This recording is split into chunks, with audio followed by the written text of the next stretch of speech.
so happy to see the growth of the game, and it's about time because they're incredible athletes, and I'm so happy to see that there's eyeballs on it now. I'm happy to see the women's game grow as a former college women's athlete, basketball player. Everyone watches women's sports, and we want everybody to win. The 2024 WNBA draft, it tipped off with Iowa Hawkeye star Caitlin Clark being drafted as the first overall pick. All the talk right now is if excitement of Clark and the new cast of draftees can refuel the popularity of women's sports. So we're digging into it all.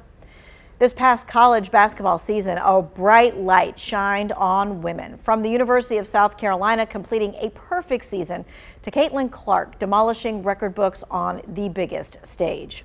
The women's national championship averaged around 18.7 million viewers compared to the men's championship game with 14.8 million viewers. The women's game broke viewership records that had been set only days before in Iowa's Elite Eight matchup against LSU. Proof that more eyes are watching the women compete than ever before. Of course, the big question is, can athletes like Clark, Camila Cardosa, and Angel Reese live up to the hype and increase viewership now that they are in the WNBA?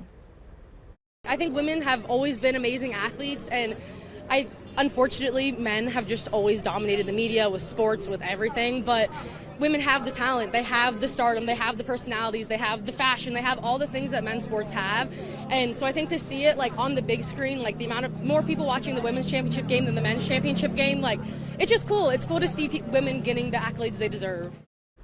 All right, let's take a look into the attendance for the WNBA and the NBA.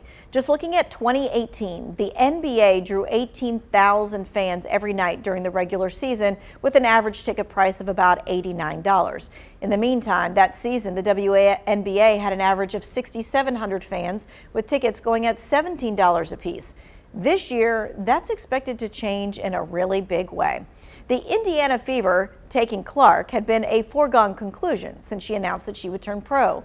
Indiana averaged around 4,000 fans at their home games last year. But with Clark now on the team, some tickets are going for as much as $800 apiece. In July, the Fever will be facing and defending the WNBA champs, the Las Vegas Aces.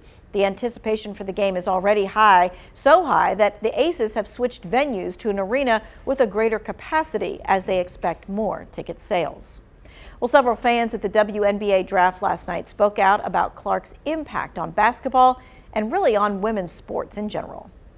It feels great that they're really getting like the recognition that they're like getting to this today, because like they haven't really gotten that a lot, and I feel like Caitlin's really brought that into like this generation. I watched all of the Final Four for the women's, and I was so excited to watch her play. Women's basketball has come a long, long way, and it's wonderful to see, and it's wonderful to see that everybody is excited about her coming, and I think she has changed the face in many ways of how people view women's basketball. As the #1 pick in the 2024 WNBA draft, Caitlin Clark's rookie contract is set for $338,000 over the next 4 years. Sounds big, but really? In the meantime, last year's first-round pick in the NBA draft was slated to make over $55 million in his rookie contract. The pay gap definitely is wide, but there's a lot of factors at play when it comes to women's basketball. The WNBA generates far less revenue, corporate sponsorship, and media viewership than the NBA. Every year, the men generate about $10 billion compared to about $60 million a year in the WNBA. Now, the disparities, of course, aren't just present for women's basketball. We've got a breakdown of a pay gap all the way across the top 4 professional sports for men and women in America. In basketball, there's a difference of more than $10 million between men and women. In golf, a difference of under $700,000. This is going a little fast, but a little over $500,000 in tennis, and in soccer, about $417,000 difference. A couple of years ago, the USA women's soccer team spoke about their pay disparities. In 2019, members of the U.S. women's national team sued U.S. Soccer for gender-based pay discrimination.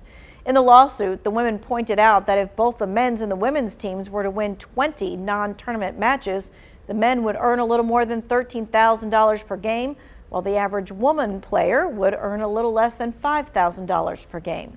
The U.S. Soccer Federation said in the past that part of the reason for the pay discrepancies is that the men bring in more revenue and TV ratings.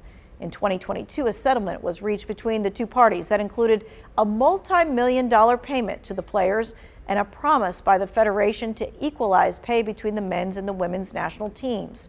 To further fix the issue, last year the landmark Equal Pay for Team USA was signed into law, requiring all American athletes in global athletic competitions to receive equal compensation and benefits in their sport, regardless of gender. Well, the barriers that women face for equal pay, not restricted, of course, to just the sports industry. We've seen it before, right? The gender pay gap between full-time working women and their male counterparts is at its narrowest point, though, ever in the U.S. According to the Bureau of Labor Statistics, in 2023, women received median weekly earnings of $1,000. In comparison, men earned about $1,200. Now, in order for women's sports to continue to flourish, what the leagues need is our support to attend those games, watch those games from home. We definitely will be doing that this year.